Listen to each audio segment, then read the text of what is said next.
उस शक्ति का नाम है, उस विश्व चेतना का नाम है जिसने सारे अखिल विश्व को, पूरे ब्रह्मांड को बनाया है, जिसने हमारे शरीर की रचना हमारे माता के गर्भ में करी, जो प्रत्येक पल ऑक्सीजन प्राणवायु के माध्यम से हमारे जीवन की रक्षा कर रहे हैं और उन्हीं की व्यवस्था से हमारे शरीर के अंदर के सारे अंग प्रत्यंग हमारे शरीर के अंदर जीवनी शक्ति का विकास करते हैं।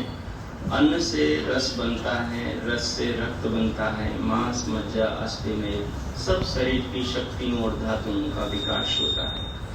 इसमें जो भूमि का व्यवस्था है, जो योगदान है, वो ईश्वर का है, भगवान का है। वे भगवान दिखाई नहीं देते, जैसे हवा नहीं दिखाई देती, जैसे आत्मा नहीं दिखाई देती, वैसे ही परमात्मा दिखाई नहीं देते। लेकिन न दिखाई देते हुए संसार के पदार्थों से निरंतर हम प्राणियों का, हम पुत्र पुत्रियों की रक्षा करते रहते हैं। आओ स्वर में स्वर मिलाकर उन भगवान के निज नाम का स्मरण करते हुए इस मनुष्य जीवन के लिए उन महान प्रभु का धन्यवाद करें।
इस पावन भाव को हृदय में रखते हुए दोनों हथेलियों का घर्षण करें और पूरे मुखमंडल का स्पर्श करें।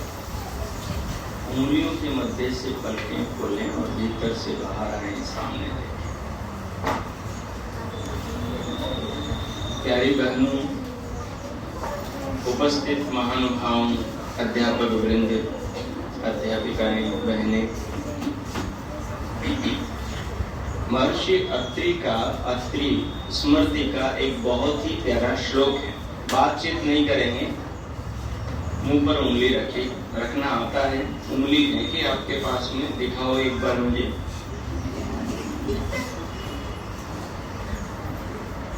मैं भी गुरुकुल में पढ़ा हूँ, आप स्कूल में पढ़ रहे हैं, विद्यालय में पढ़ रहे हैं, मैं गुरुकुल में पढ़ा।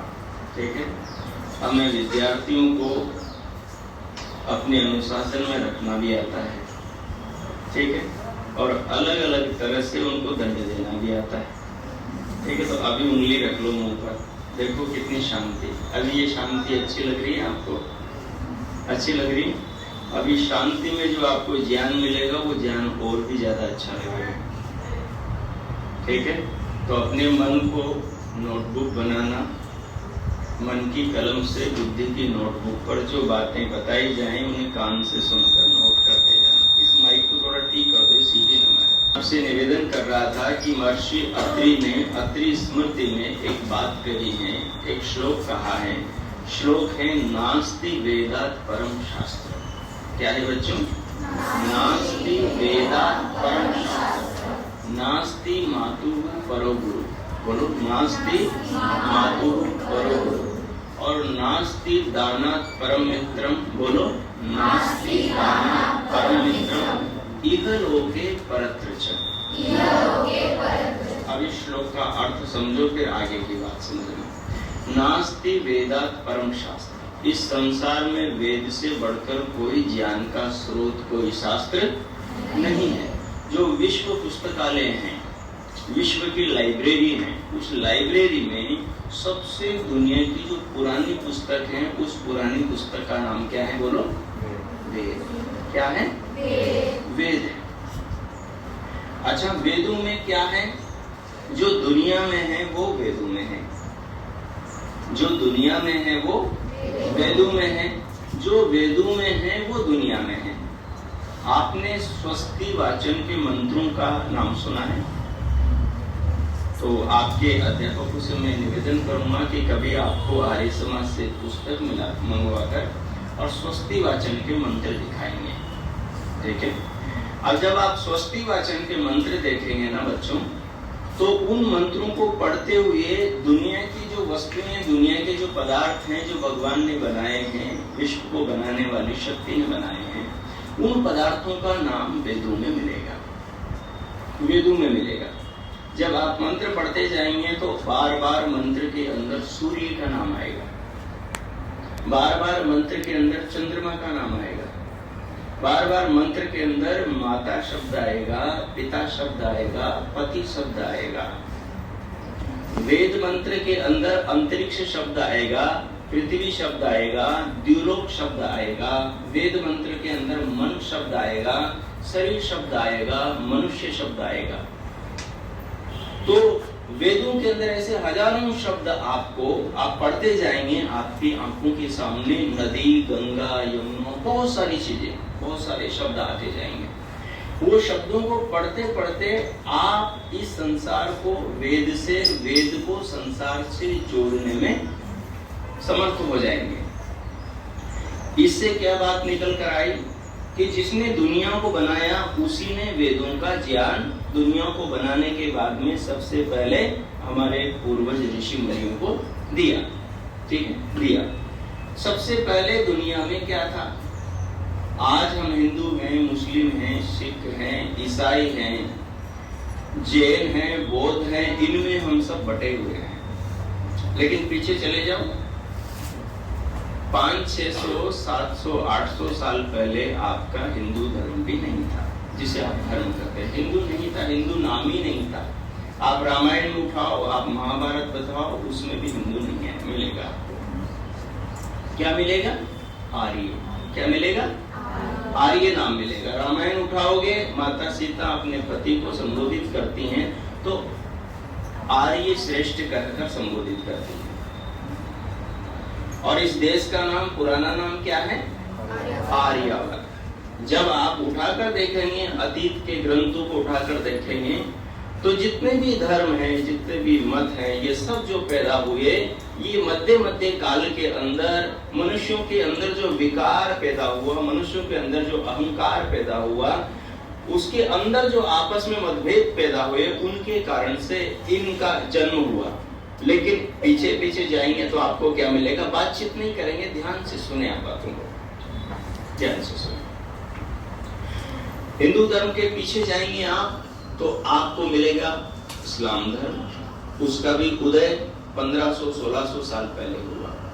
इस्लाम के पीछे जाएंगे तो आपको ईसाई धर्म मिलेगा। उसका भी उदय 2500-3000 साल पहले हुआ। उसके पीछे जाएंगे तो जैन बौद्ध भी समाप्त हो जाएंगे। और उसके पीछे जाएंगे तो 5000-5500 साल पहले आपको महाभारत का युग मिलेगा। महाभारत का युद्ध जो हुआ था, महाभारत काल की जो पुस्तक महाभारत ग्रंथ है, जिसका मूल नाम जय संहिता है, उसको पढ़कर देखेंगे तो उस समय सारी मानवता एक थी। कोई हिंदू, मुस्लिम, सिख, ईसाई नहीं थे, कोई ब्राह्मण बनिया नहीं थे, हमारे अंदर कोई दूरियां नहीं थी। एक ही जाति थी, उस जाति का नाम मनुष्य जाति था। और वेद में क्या कहा? हम सबको मनुर्भव, क्या कहा? मनुर्भव, मनुष्य बने हम। न हिंदू, न मुस्लिम, न सिख, न ईसाई, न जैन, बौद्ध, आदरी, पादरी, कुछ भी नहीं। हम मनुष्य बने। और मनुष्य बनेंगे, मानवता को धर्म कहा। मानवता धर्म कैसा धर्म है कि हमारे अंदर एक दूसरे के प्रति स्नेह हो, सम्मान हो, एक दूसरे के आदर का भाव हो, तभी जाकर हमारे देश कि अंदर आज जो स्थितियां हैं वो स्थितियों से हमारा समाज बचेगा और इस समाज के अंदर, इस राष्ट्र के अंदर सब और सुख शांति, सब और अमन चैन स्थापित होगा। जो हम बच्चे हैं, हम बच्चों को क्या चाहिए? हम बच्चों को इस दुनिया को देखना चाहिए, इसका विचार करना चाहिए और समझना चाहिए। मैं आपसे एक छोटी सी बात पूछता हूँ। एक बच्चा हिंदू के घर में पैदा हुआ, उस बच्चे को हिंदू वातावरण में पाला पोसा बड़ा किया गया, कल वो बच्चा क्या कहेगा? मैं हिंदू। एक बच्चे का जन्म मुसलमान के घर में पैदा हुआ, वो बच्चा मुस्लिम परिवार के वातावरण में पलेगा, बड़ा होगा, तो कल वो क्या कहेगा? मैं मुस्लिम। और एक बच्चा ईसाई घर में पैदा हुआ और वो ईसाई वातावरण में पलेगा, बढ़ेगा, कल को क्या कहेगा? मैं ईसाई हूँ। ठीक है, हिंदू मंदिर में जाएगा, मुस्लिम दरगाह में जाएगा और ईसाई चर्च में जाएगा और जैन बौद्ध वो भी अपने अपने उसमें जाएंगे। मुझे एक बात बताओ, भगवान ने हिंदू मुस्लिम सिख ईसाई पैदा किया या मनुष्य पैदा किया? आप सब बोलो, क्या पैदा किया? मनुष्य पैदा किया ना। अच्छा, जो छोटा सा बच्चा अभी माँ बाप से पैदा हुआ है, उस बच्चे को यदि आप गोद में लेकर बाहर बाजार में आ जाओ और वहां रास्ते चलने वाले हजारों लोगों से पूछो कि बताओ ये बच्चों हिंदू का है, मुस्लिम का है, सिख का है, ईसाई का है, क्या बताएगा कोई? क्या कहेगा? ये बच्चा मनुष्य का है। क्या बोलेगा? ये बच्चा मनुष्य का है। अच्छा, जो मुस्लिम माँ है, जो ईसाई माँ है, जो हिंदू माँ है, उसका जो दूध है वो अलग अलग है क्या? जो खून है वो अलग अलग है क्या? वो पानी अलग अलग पीते हैं क्या? वो हवा अलग अलग लेकर जीते हैं क्या?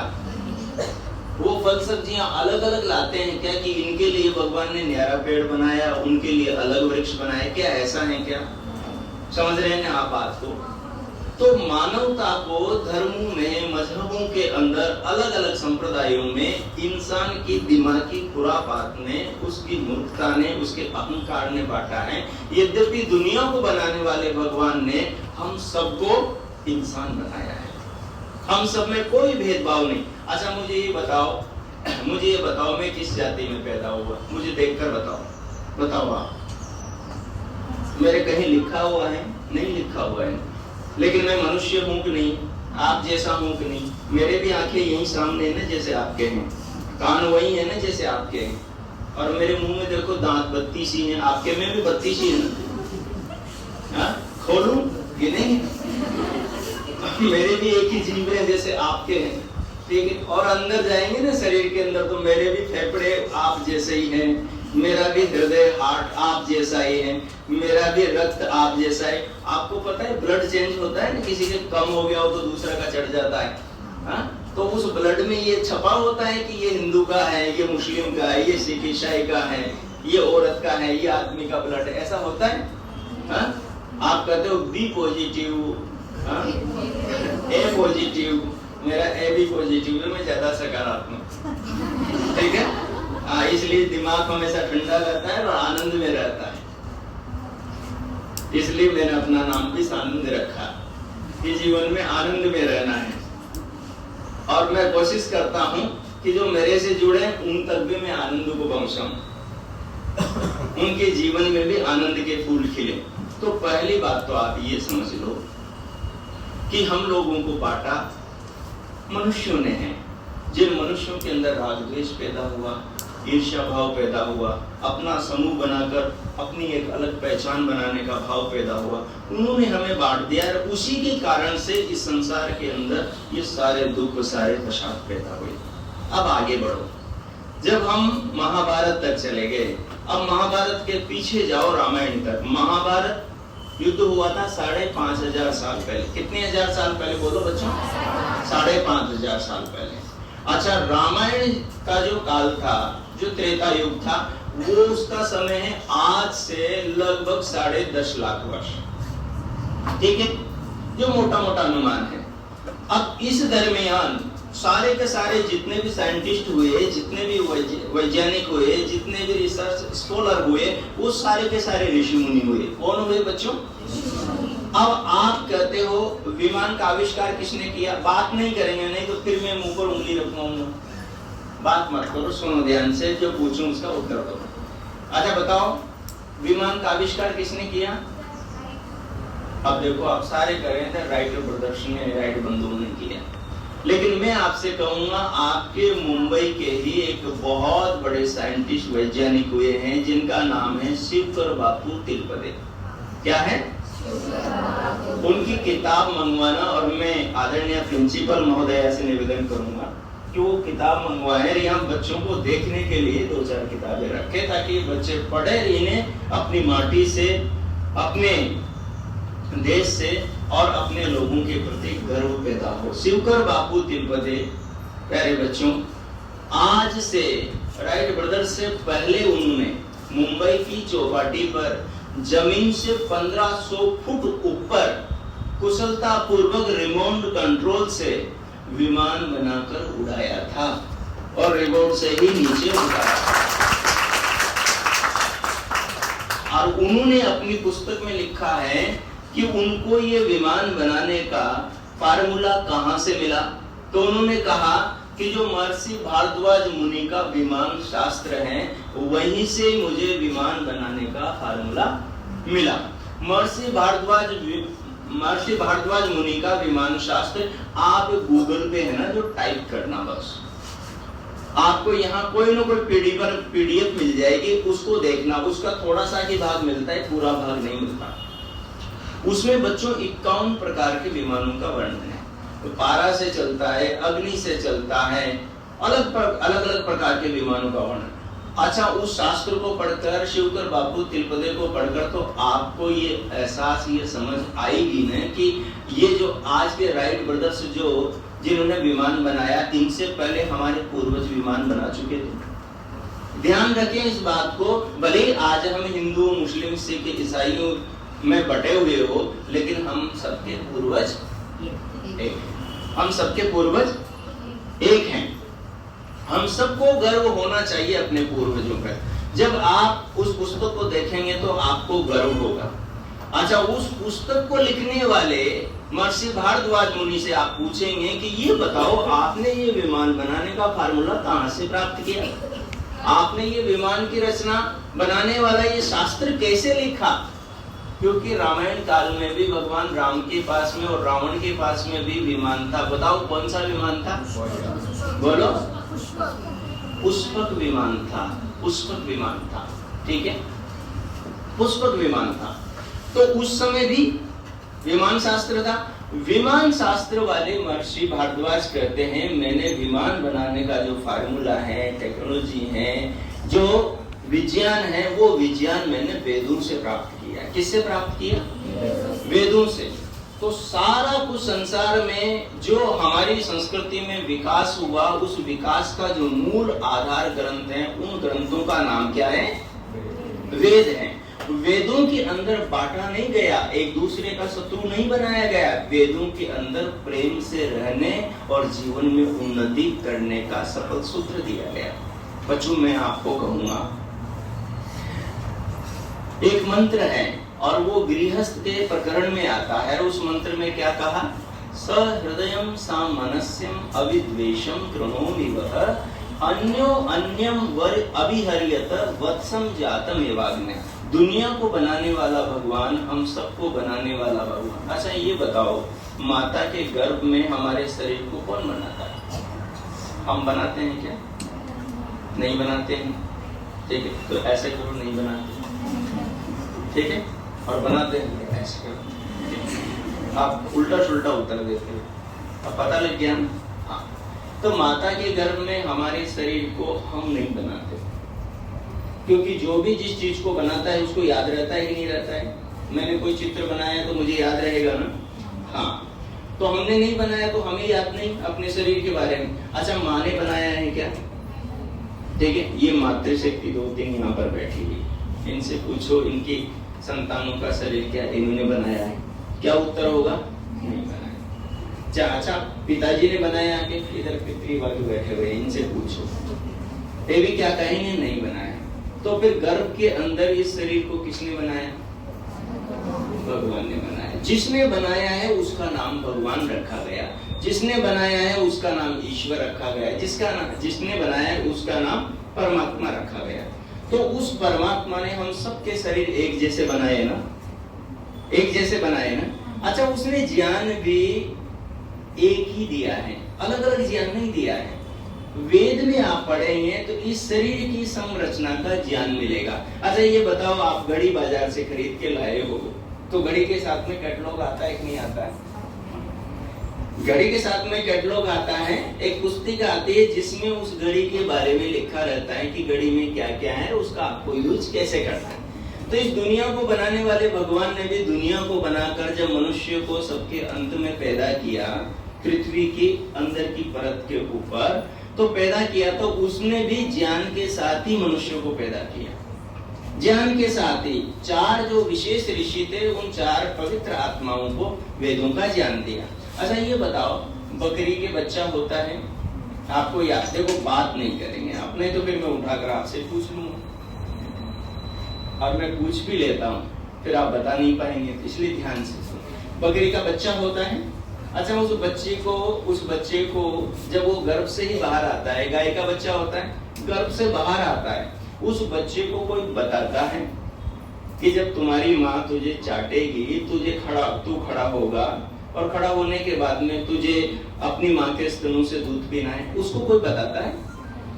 जब आप गौशाला में जाकर देखिए, आपके रोंगटे खड़े हो जाएंगे, इस दृश्य को आप देखेंगे। वो बच्चा जिसे संसार का कोई पता ही नहीं, जिसे संसार के बारे में, जिसने अभी तक अपनी माँ को नहीं देखा, गर्भ में बच्चा अपनी माँ को देख सकता है क्या? नहीं देख सकता है ना। तो गर्भ से वो गाय का बच्चा निकल रहा है और बाहर आते ही उसकी माँ उसे चाट रही है और वो लड़खड़ा के खड़ा हो रहा है और दौड़ के माँ के स्तनों की ओर जा रहा है। उसके दिमाग में किसने डाल दिया कि तुझे गर्भ से बाहर आते ही अपनी क्षुधा की, भूख की निवृत्ति के लिए अपने माँ के स्तनों से दूध पीना है और अपनी क्षुधा की निवृत्ति करना है? उसके दिमाग में तो डाला है ना, तभी तो जाकर वो बच्चे को गर्भ से बाहर आने के बाद में क्षुधा की निवृत्ति के लिए वो माँ के स्तनों से दूध पी रहा है।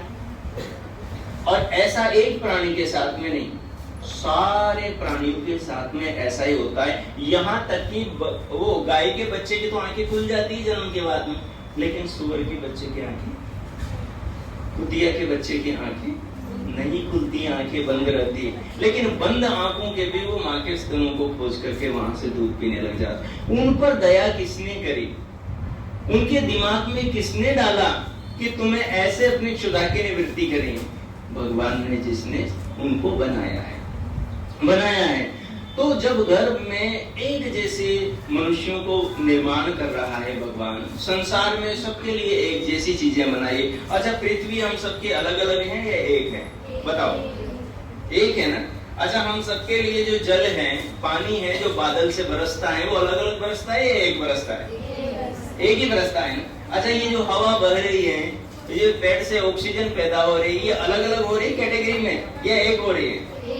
एक हो रही है ना। अच्छा सूर्य अलग अलग बना है या एक बना है? बताओ, एक बना है। अच्छा चंद्रमा एक बना है या अलग अलग बना है? अब मुझे ये बताओ, आप कैसे दुनिया को बांट सकते हो? बच्चों, आप इस राष्ट्र के भविष्य हो। क्या हो? आपके कंधों पर आने वाला भारत है, आप आने वाले भारत के निर्माता हैं। आपको इस राष्ट्र को, इस भूमि को, इस विश्व को वसुधैव कुटुंबकम बनाना है, अपना परिवार बनाना है। दुनिया में फैले हुए मतभेदों को पूरी तरह समाप्त करना है। आप सब बहनों को ऋषिकाएं बनना है। क्या बनना है? ऋषिकाएं बनना है। ऋषिकाएं कहते हैं साइंटिस्ट महिलाओं को।